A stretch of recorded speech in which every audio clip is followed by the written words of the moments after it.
નમસ્કાર દર્શક મિત્રો, હું નવીન મહેતા ન્યૂઝ ઓફ કચ્છમાં આપનું સ્વાગત કરું છું। જોઈએ આજના સમાચાર।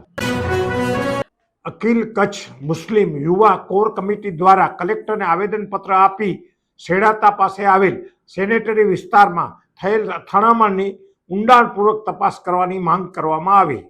અખિલ કચ્છ મુસ્લિમ યુવા કોર કમિટી દ્વારા મોહસિન હિંગોરજાની સહીથી આજે કલેક્ટરને આવેદનપત્ર આપી રજૂઆત કરવામાં આવી કે ભુજ તાલુકાના સેડાતા નજીક આવેલ સેનેટરી વિસ્તારમાં થયેલ અથડામણની ઘટનાની નિષ્પક્ષ તપાસ થાય અને તેમાં સંડોવાયેલ આરોપીઓની ભારતીય નાગરિકતા અને તેને લગતા નિયમોની તપાસ કરવામાં આવે।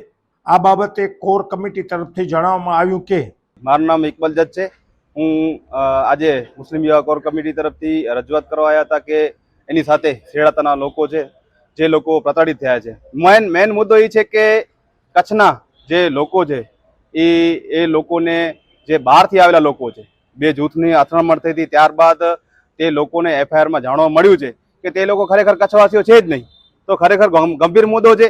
મારું નામ મોહસિન હિંગોરજા છે। અમે મુસ્લિમ યુવા કોર કમિટી વતી આજરોજ જિલ્લા કલેક્ટર સાહેબને સેડાતા ગામના જે માલધારીઓ છે તેને જે ત્રાહીમામ થઈ ચૂક્યા છે, જે બારાતુ લોકો છે એનાથી હેરાનગતિ કરવામાં આવે છે, એના વિષય ઉપર આજે આવેદનપત્ર આપવા માટે આવ્યા હતા।